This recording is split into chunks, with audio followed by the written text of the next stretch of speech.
Thank you very much. Hello, and yeah, it's a pleasure for me to be here, really, and thanks so much for coming here with me tonight. And first, a disclaimer: I didn't put my name just below Einstein's picture because there's any second meaning behind it. Really, it's just a coincidence.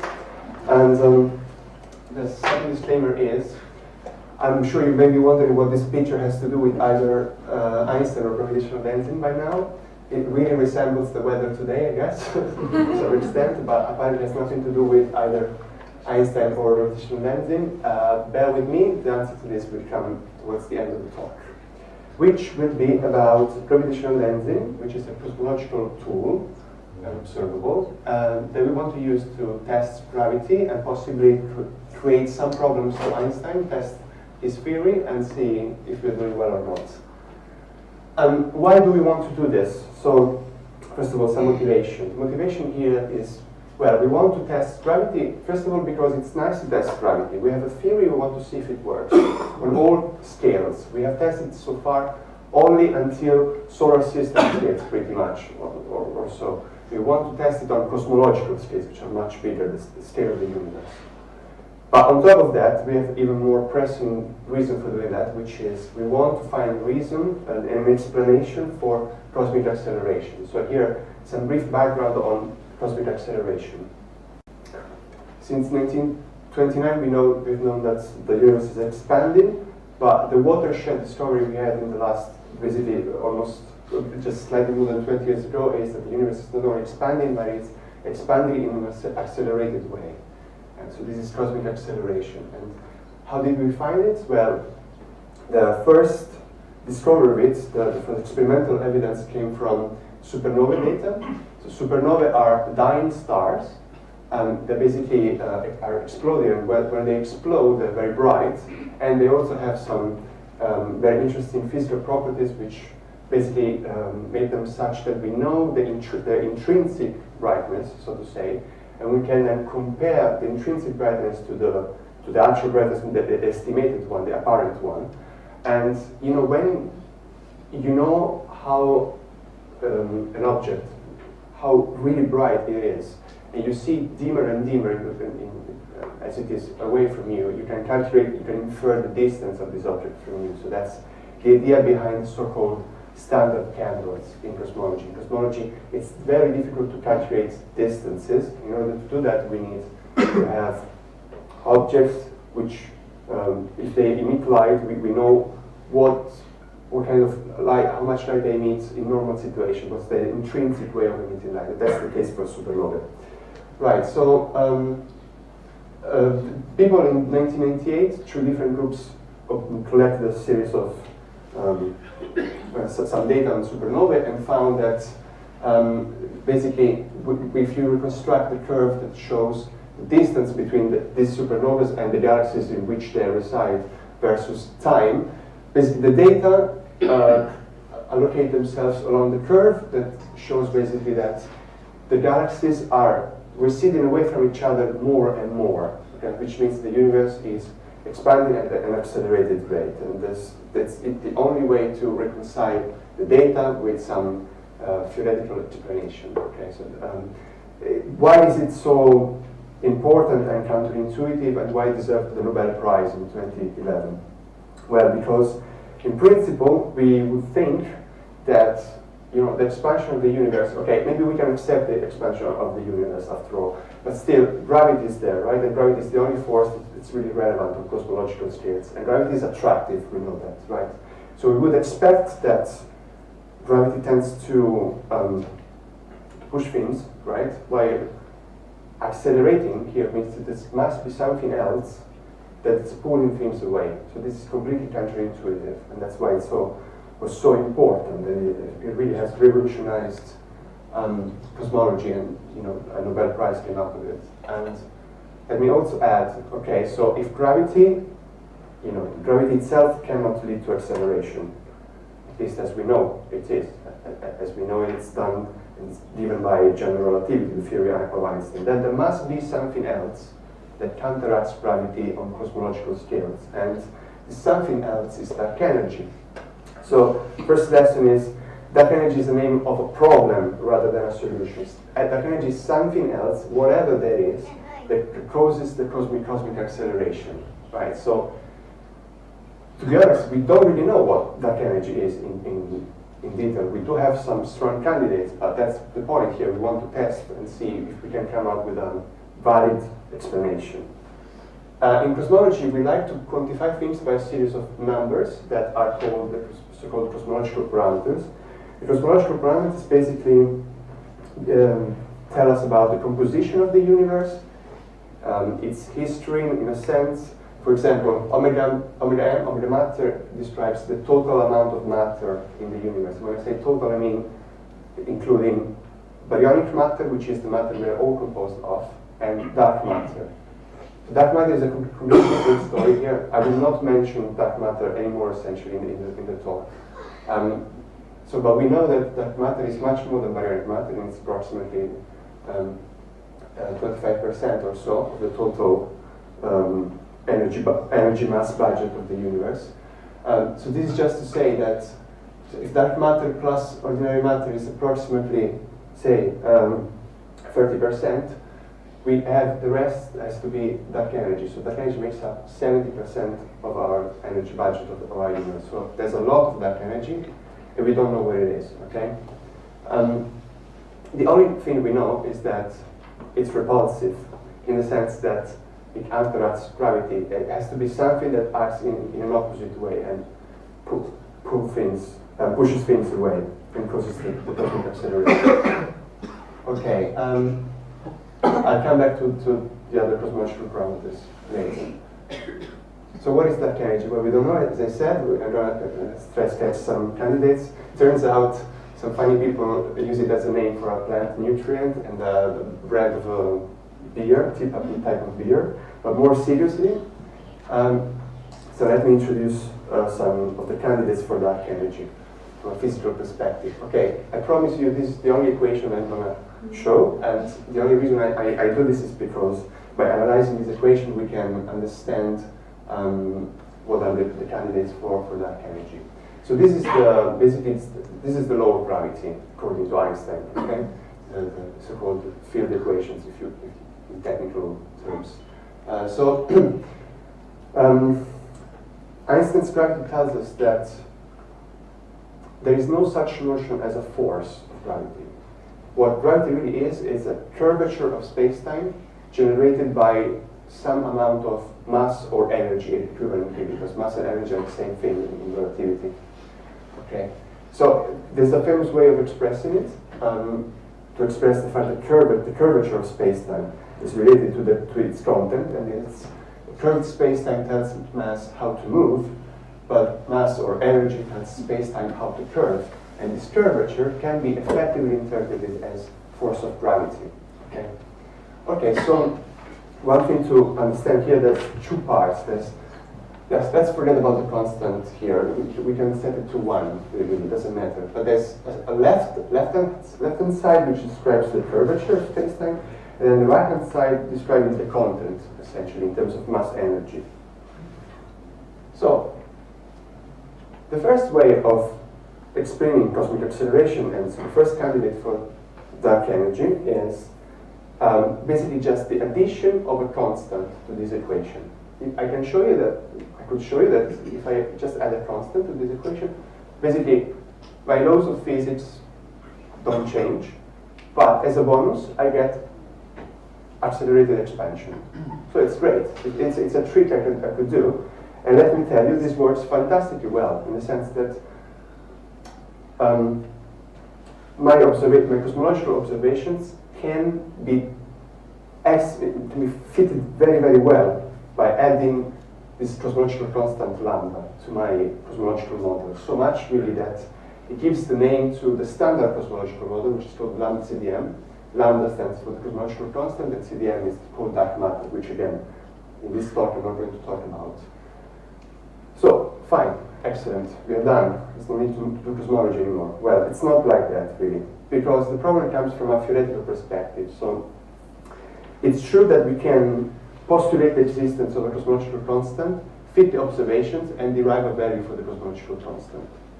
However, we also would like, as theorists, to be able to predict the value of lambda from a theoretical perspective, so a priori, from scratch. And if we do that, and the only way of doing it is, the only way we are aware of is interpreting lambda as the energy associated to the vacuum. And that's a concept that's a bit delicate to explain. So let's imagine I have a cube of matter, whatever, and I remove all matter inside, all particles, and I'm able to do this. I'm in perfect vacuum. Quantum mechanics tells me that even this vacuum has some energy associated to it. Okay, and this is something that we cannot escape if we believe in our laws of physics. But it's perfect, because that's exactly what we're looking for. That's some kind of constant, because its density is constant. And so it would be a perfect candidate from a theoretical perspective to be the cosmological constant. So we just go and set out our calculation, perform the calculation, we get the value. Unfortunately, the value that we get is completely off. Like, this is the biggest difference that we have in physics between a theoretically predicted value and its experimental one, its experimental value. It's of the order of 120 orders of magnitude, more or less. It depends on how you make the calculation, but it doesn't matter. The bottom line is it's many, many orders of magnitude. See, this is embarrassing, and it's certainly the signal that something is missing in our understanding of physics. All right, so people are not satisfied with cosmological constant and start to propose alternatives. So for example, they say, well, okay, it's not the cosmological constant. It must be something else that I put by hand in my theory, some extra additional substance that I insert basically in my right-hand side, so some other stuff. And I postulate the existence of this additional substance, and I say, well, I give this substance some property, some nice property. We call it negative pressure, whatever that means. It basically has the effect of, pushing things away, counteracts gravity on cosmological scales. Fine, that's a possibility, that's a way out. It's not the only one though. Because we could also say, well, you know what, actually I could also change the left-hand side, change the curvature, and this amounts to changing the laws of gravity. Now, why are we allowed to do that? Well, because we didn't test gravity all over the universe. We just, as I said before, we just did it in our solar system, essentially, right? And we did amazingly well, right? But that's not the end of the story, in principle. So that energy could be just a manifestation of a different law of gravity on cosmological scales with respect to the one that we have in the solar system. So, okay, let's go a bit deeper into that. So how do we modify gravity? Well, okay, there's a number of ways of doing it, but we can't just wake up in the morning and say, I want a theory like that. It doesn't work. I mean, there's some constraint we have to respect. First of all, the one I told you before. So, I mean, we have a theory of gravity in the solar system that works. So every other theory that we can come up with, when it reduces to the solar system, it has to reduce to GR, to general relativity, the theory of Einstein, because that works and has been tested deeply, thoroughly. It's a bit like, it's the same as GR, general relativity, compared to Newton's gravity. GR is essentially an extension of Newton's gravity. I mean, Newton's gravity, to all intents and purposes here on Earth, works fantastically well, I guess. So every time GR reduces its application to something that, for which in principle it should not have been created even, because there was no need to do this. It has to reduce to Newton's gravity. So what we're looking for, in other words, is some theory of gravity that extends Einstein's general relativity on cosmological scales. And how do we do this? So no panic. This is a deliberately intimidating slide. So the bottom line here is that there are many, many ways of doing it. And unfortunately, there are too many ways of doing it. And we will see later on in the talk why that's a problem. So the bottom line here, so that the name of the game here is we have to change something, right? So we can either add an ingredient or break one or more of our initial assumptions that is made by general relativity. And this leads us through different paths we can follow to modify gravity. So, for example, I'll just make an example to explain myself a bit better. So, for example, we could think, so we are told by Einstein that there are 4 dimensions, the 3 spatial ones and the 4th is the temporal one. Well, yeah, fine. Maybe there are more than that. Maybe there are 5. And just that we don't see the 5th one for some reason. But the effect of the 5th one is a leakage, which effectively is the cosmic acceleration. And trust me, people have worked on that and went a long way into describing the phenomenology of this theory and see how it can be tested. And there are many other ways of doing it.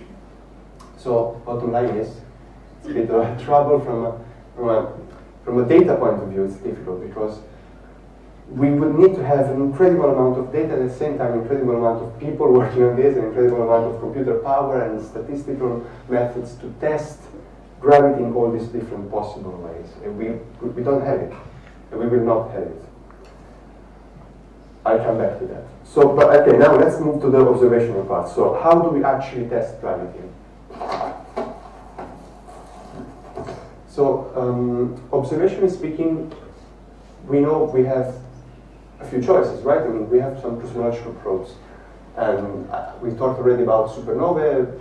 I'm fairly confident if you're a bit into cosmology or astrophysics, we have seen the image of the cosmic microwave background, which is the leftover radiation from when the universe was baby, essentially, only 380,000 years old. And it's the moment when light decouples from matter, and then the photons travel to us. And this is basically a picture, if you want, of the baby universe. And it's a fantastic cosmological probe, really. It's been arguably the probe that has been most studied in the history of cosmology. And then we also have other probes. For example, we have galaxy clustering. So this is a way of saying how galaxies distribute themselves in a statistical sense. So, for example, how they, what's the amount of clumpiness of matter, what's the statistical distribution. All of this is related to the cosmological parameters. There's some laws of physics that describes why we have a certain distribution of galaxies and not another one, for example. And then there's gravitational lensing, and I'm going to talk in detail about it. So. But one point to remember is, if you want to test gravity and test all these different models of gravity, we need to have a probe that targets the growth rate of cosmic structure. What does it mean? We know that the universe as it is today, with the galaxies in the clusters, it's a result of basically the gravitational collapse of some initial density fluctuations originating just straight after the cosmic microwave background was created.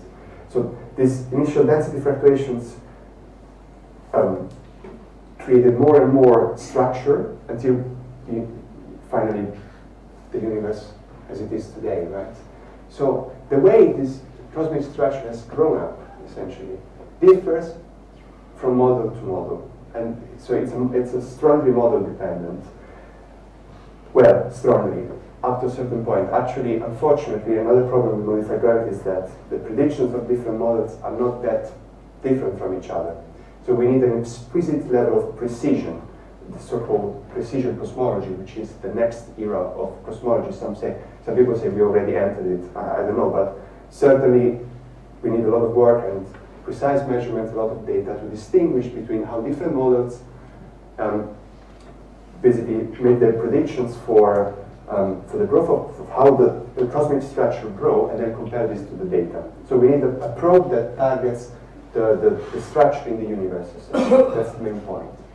And this is, for example, gravitational lensing. So gravitational lensing is the idea that it's a relativistic effect, such that a photon is bent by some intervening mass distribution, right? So in other words, the photon feels the curvature generated by the mass distribution encountered along its path. And So for example, let's imagine this happens for all photons that come to us from a background galaxy. Okay? Each of these photons will undergo a deviated path in its way to us. So that's quite cool, I think, because it means that the image of the galaxy gets distorted in very funny way, in principle, right? Because each photon can have a different path. There's even some photon maybe can even have more than one path. So we can have multiple images in the sky.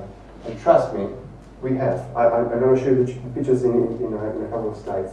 First, let me remind you that this is it's really crucial to speak about gravitational lensing here in Cambridge today, in this year, because we are celebrating in May this year the centenary of the first detection of gravitational lensing done by the way, a person who lived here basically, Sir Arthur Eddington, in 1919 with the famous solar eclipse experiment. But basically, so what he did was he took advantage of a solar eclipse, take images of some background stars at night, and then during the solar eclipse. And by overplotting the images, he was able to measure the shift in their position generated by the gravitational lensing of the sun. So basically, you see here this shift, right? So this is the same star, but the position is changed because the photons coming from this star have been deviated in the trajectory by the mass distribution of the sun. And by the way, the BBC, when they released this image, they had to exaggerate this shift by a factor of 50. It's a very small effect. Just to say that it's an amazing measurement, especially if you consider that this was done in 1919, so basically 4 years after Einstein came up with this theory of general relativity with the instrumentation of the time. I mean, and it would still be difficult to make this measurement today. So it's really a great achievement. Okay, so what's called gravitational lensing? Well, because it's like a lens, right? I mean, basically, your photons that deviate.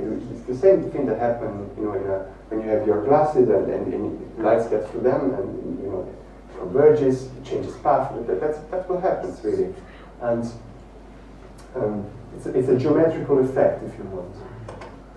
Okay, so some images. Sometimes this gravitational lensing effect is so strong that a single image of a galaxy can become a ring from typically galaxies have not really that circular but elliptical images. They can really become like a ring. This is called the Einstein ring. It's a very strong effect. Okay, so this really is the image of a single galaxy that's being deformed by the gravitational lensing effect. Sometimes this effect is a bit less strong, but still noticeable. I mean, this is only one galaxy again here. You can, by eye, you can even recognize where the intervening mass must be somewhere here, right? Because they orient themselves around the intervening mass distribution. But most of the times, from a cosmological perspective, most importantly, this effect is small, very small, of the order of 1%. And this is the weak gravitational lensing regime. Let's see how it works. So, for example, we simulate here a bunch of galaxies. We put a lens, and the lens you can recognize must be somewhere here. Okay? So the images get distorted. Now I zoom a bit in this part of the plot here where the effect in principle is smaller. And you see how, so there's still some effect of shear distortion, but most importantly there's also an effect of alignment following basically the gravitational field of the lens. And this shear, which is alignment, is what is crucial for cosmic shear studies. So cosmic shear is the name of weak gravitational lensing generated by the whole of the large scale structure. So what happens is that we have background galaxies, they emit light, and these photons encounter all the tiny density perturbations in the universe. So they get deflected a lot. And as a result of that, even though in itself the effect is very small, it's of the order of 1% for a single galaxy. But if we measure this effect statistically, taking correlations of the orientations of the galaxies, we can see that they tend to be tangentially aligned.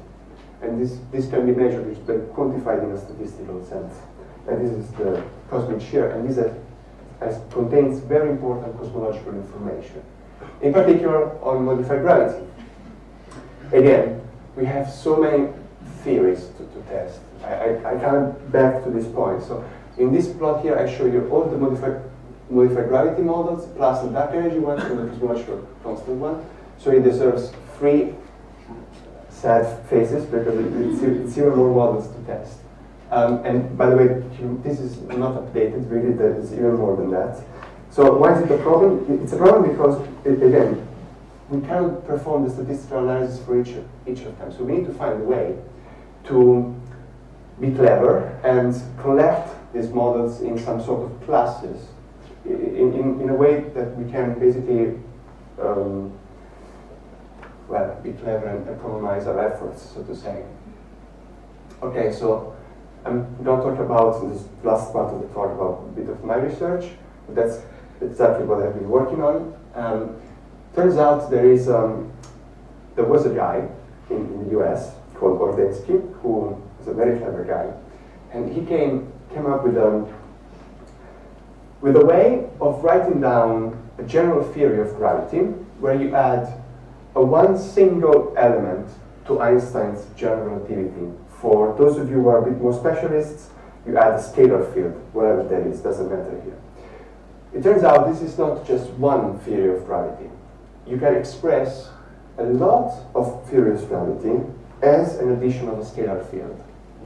So in a way, you can demonstrate that, by the way, the vast majority of models that you can come up with can be re-expressed as general relativity plus one extra ingredient. And this is very cool, because it means that that's why he's happy. Because if we can test this class of theories, we're not testing one model, we're testing many of them. And actually the majority of the models on the market.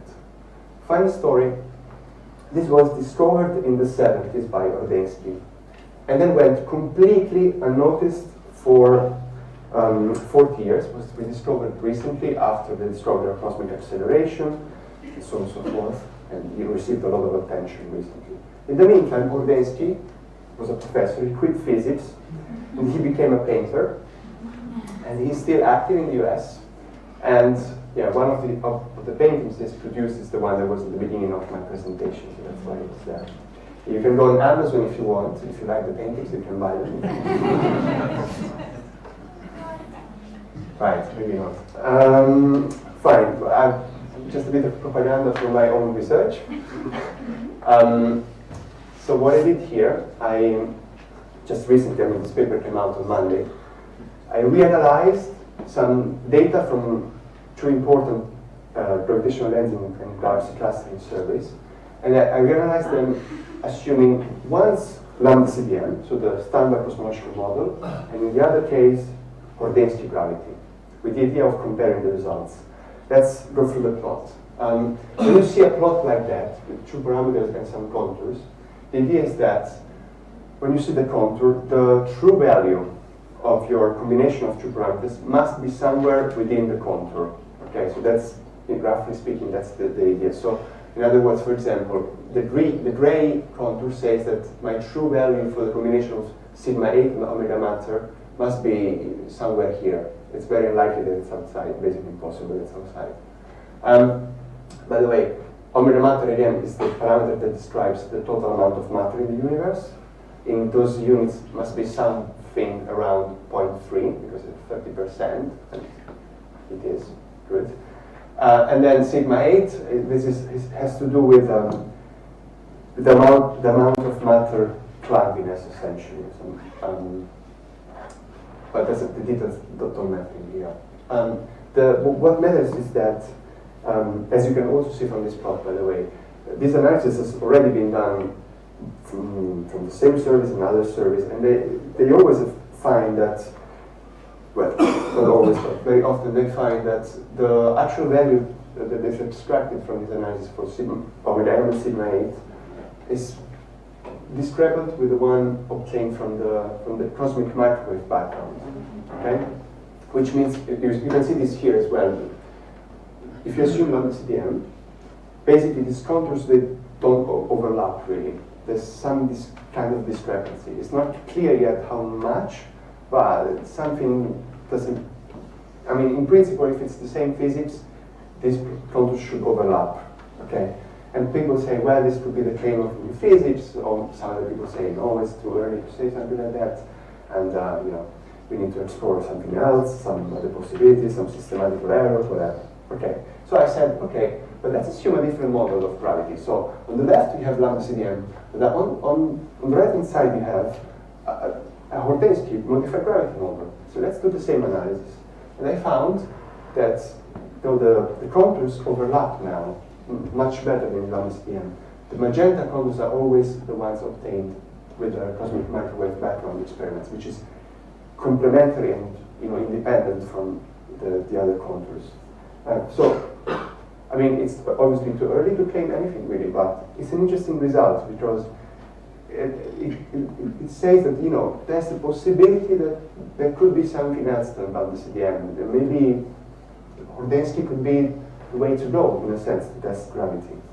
Okay. Just a final slide. So now I look into the future. So how are we going to go for testing gravity in the future? Well, in the future will be in principle much easier in the sense that we will have much more data. So our statements will be much more, in a sense, robust and statistically significant. We will be able to say, to put constraints in those parameters much tighter. Very nice. However, the problem is that with a lot of data comes also a lot of, responsibilities, I was going to say, in the sense that, you have to model your things properly, and it's a bit of a theoretical problem. But anyway, so we will have plenty of data. We will have lots of facilities for that. Because, for example, we have one satellite called Euclid, which is being designed with the purpose of studying the dark universe, so studying dark energy, dark matter, and the main two probes he will use will be galaxy clustering and gravitational lensing. It will probe something like more than 1 billion galaxies and cover something like approximately 1/3 of the sky. Okay, so that's really a lot. Okay, so I'm done, and just to sum up, I hope I've convinced you that there's some motivation to go for using gravitational lensing to test gravity, because it's nice and because there's the problem of cosmic acceleration that has to be solved. I think I'm convinced that it's important to combine different probes, because sometimes they don't give the same answer. Well, they should, and if they don't, well, maybe there's something else going on, some nice physics going on maybe. But also, I hope I've convinced that it's a bit difficult. We need clever ways of going for the statistical analysis of our data. We need to develop new methods, certainly. But the future is promising, and so probably Einstein, even though we are challenging him, I guess probably he's happy, he's smiling, he's laughing, because it's progress. And so I didn't invent this name. This is actually it's the name that's been given to this thing. This is a real image. It's not fake. It's a gravitational lensing effect again, and strong lensing effect. And this is it's been called Einstein's smile. I'm sure Einstein is laughing. Thank you very much for your attention.